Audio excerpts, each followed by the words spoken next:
everybody, this is Curren at the Azel Memorial Library, and I've got some great adult nonfiction for you today. We've got 9 books to get through, so sit back, relax, and let's get started.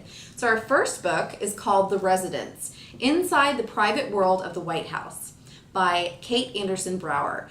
Kate Anderson Brower was a journalist who was assigned to the White House during the Obama administration, so she got a glimpse kind of into the inner workings of the White House and the people who work there, whether they're butlers, maids, florists, ushers. And she realized this is a side of the White House that not a lot of people see. And you may remember last year, the movie The Butler came out with Forrest Whitaker. He played a butler who was based on a real butler from the White House who worked 1952 to 1986. And we kind of got to see a glimpse of what took place there. So if you're looking to learn more about that, or if you haven't seen the movie, it's great. I recommend it. This book, that she interviewed tons of different people who worked in the White House from the Kennedy administration to current times. And so you get to hear stories not only about what the White House is like behind the scenes, but these people work directly with the first families. So you get to hear what it was like when Kennedy was shot, some of the drama that took place during the Clinton years after the Monica Lewinsky scandal, and then some of what it's like to serve for our first African-American president. So it's full of great stories, and there's even some really good photographs in it. So our next book is The Nazi Officer's Wife, How One Jewish Woman Survived the Holocaust by Edith Hahn Beer. Now, Edith Hahn was a Jewish woman from Austria. She was put into a labor camp right at the start of World War II and was able to get out. And she met a German officer. They fell in love and got married. Well, that protected her from getting captured again, but people were still a little suspicious. They would ask her questions and kind of try to interrogate her, so to speak. Once her husband was captured by the Soviets, she was kind of on her own, stuck with her baby, and she had to make her way without getting caught. So the book is in her first-person narrative.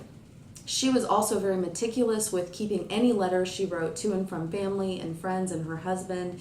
She even was able to take pictures while she was in the labor camps, and she has all her documentations when she was put into the labor camps. So a lot of her documents are in the Holocaust Museum in Washington, D.C., but this is a fascinating read from a first-person perspective based on kind of what it was like more in the officer's standpoint, but from a Jewish woman. Very fascinating read, and it's pretty short too, so it won't take long to get through.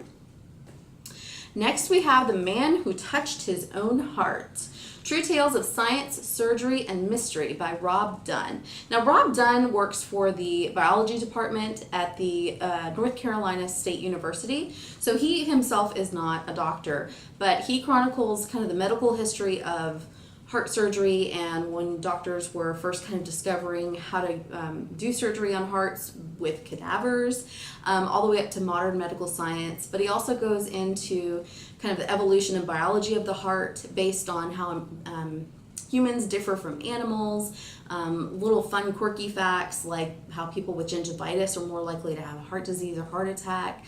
So it's basically just anything and everything you ever wanted to know about the heart, but in a very interesting perspective.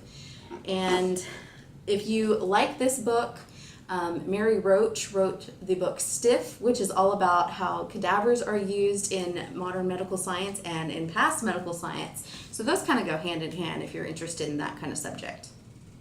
Next, we've got The Hearing Loss Guide, Useful Information and Advice for Patients and Families by John M. Berkey.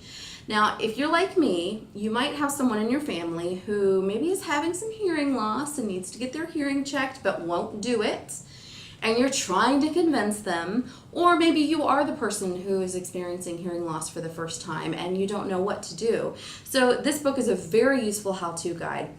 It talks specifically about what you might experience when you first have hearing loss, what you should do, where you should visit, and maybe some of the steps your doctor or whoever you visit might take to give you either hearing aids or other procedures or lifestyle changes you can make. It also gives some examples of patients who've gone through hearing loss and what what kind of changes it made in their life. But it also has specific advice for people who know someone with hearing loss. So if your husband or daughter or mother is experiencing hearing loss, or maybe your father, hint, hint, dad, you can get some really good tips from this book. I'm just kidding, Dad. I'm sorry to pick on you on YouTube here. So our next book is The Great Leader and the Fighter Pilot: The True Story of the Tyrant Who Created North Korea and the Young Lieutenant Who Stole His Way to Freedom. And it's by Blaine Harden. And you might think, I've heard of Blaine Harden before. Well, if you watch these videos regularly, back in December I did a video and I featured Escape from Camp 14, which was also by Blaine Harden. Well, this is the same journalist. He's written another book. This book is more of a chronicle of the history of North Korea and how it came to power, specifically how Kim Il-sung, which is the great leader, impacted that history. But it also chronicles a young fighter pilot from North Korea who stole a Soviet aircraft and sold it to the U.S. Basically, he was a spy and he wanted to get out of North Korea. So he also escaped the country at the time, and this is kind of the tell-all of what life was like there, what it's like now, and how it all came to be. The next one we have is going to be really great for anyone who is in the business world or maybe struggles to give people some constructive criticism, whether it's someone in your family, your church, anywhere. The Truth Doesn't Have to Hurt: How to Use Criticism to Strengthen Relationships and Improve Performance and Promote Change by Deb Bright. So this is a pretty quick book. You could probably flip through it and just read a few chapters here or there, or just skim through it. But I really thought it was useful information. So it talks not only about the pitfalls you can come across when you're trying to give someone a critique or advice, i.e. criticism, which is never fun to give or receive. But she also mentions ways we can do this that are both positive and help the person actually get something constructive from it rather than just feel like they're being attacked or insulted. And I think this is something that's definitely going to come in handy for me as a manager, and I think anyone who works in any capacity, whether you are a supervisor or not, this will definitely help you out. I think teachers might also find this useful when they're working with their students. All right, now the last three books are all about food, and I am very, very excited about them. So we're going to start with the first one, called Sweet Home: Over 100 Heritage Recipes, and I just forgot the rest of the title, for preserving family recipes. So this book does not have anything fancy or new or crazy desserts that are impossible to make. These are nice, comforting desserts that maybe your grandmother might have made. And so a woman took recipes that her family loved and put them into this book. So we've got basic things. You can see this great strawberry shortcake on the front. We've got some delicious strawberry cupcakes that are in here, and I just wanted to show you the picture because they're just so cute. They've got strawberries inside of them. Not everything has strawberries. I just happened to pick the two recipes that did. But these are great desserts. All of them look fairly easy to make. They seem like something you could sit down as a family and make, and I think your family's going to want to dig in for sure. So check out Sweet Home. It's got some great recipes. Now, if you want to do some baking, but you're worried about your sugar intake, whether it's for health reasons or you just think sugar's ruining the world, Baking with Less Sugar, this book just came out. It is by Joanne Chang, and it's recipes for desserts using natural sweeteners or little to no white sugar. So she didn't just come up with recipes and take the sugar out. She is a baker. She's come up with 2 cookbooks. I believe it's called Flour and then Flour 2, and they have all your regular decadent desserts in them. But she was contacted by Oprah Magazine to do some sugar-less or sugar-free or reduced sugar recipes, not for diabetics, just for people who are trying to be healthy and maybe wean off their addiction to sugars. And so when she did that, she started researching, and because you can't just take sugar out of a recipe, it doesn't just make it less sweet, it also impacts how it bakes, how the flavors meld, the moisture content, how it browns. So she's really done her research on this. So don't do what I did and just start taking sugar out of your recipes, because it tastes really terrible. But these recipes are tried and true, and she has really great sections in here. So the first section has less sugar. So the recipes have about half a cup of sugar or less per recipe. Then she has a whole chapter on chocolate, and she focuses on bittersweet chocolate and dark chocolate, where you can get that great flavor without all the sweetener. And then she's got another section where she just uses honey and molasses, or a combination of the two. And the last one uses fruit, whether it's fruit in its whole form or fruit juices to act as a sweetener. And there's some really good recipes in here that I don't think you're gonna feel like you're getting, just kind of those diet desserts that are never any fun. There's a truffle chocolate cream pie in here. That looks amazing. I can't wait to try it.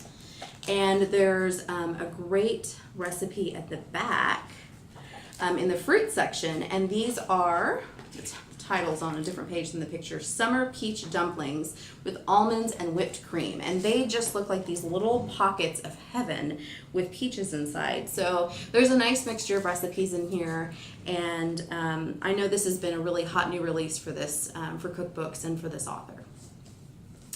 Last, we have a book that I think moms and dads and families are going to love, but picky eaters may not love so much. But it's called 52 New Foods Challenge, a family cooking adventure for each week of the year with 150 recipes.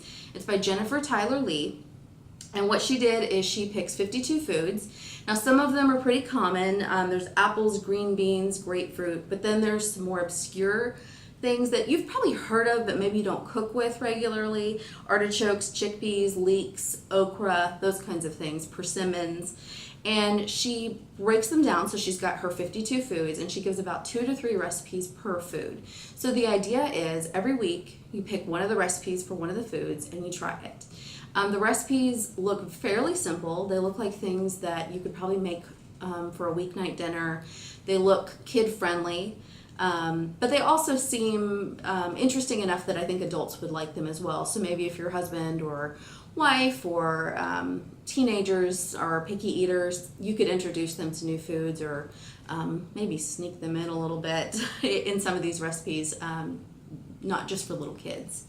And the recipes are also broken down to where she gives a little blurb about each vegetable or fruit before she talks about it. So she'll kind of indicate maybe what it is, where you can find it. But it's a very kid-friendly book. So I hope you've enjoyed these 9 books. If you have any questions about any of the books we talked about, leave a comment or contact us at the Azel Library. azellibrary.org is our website, and we'll see you next time.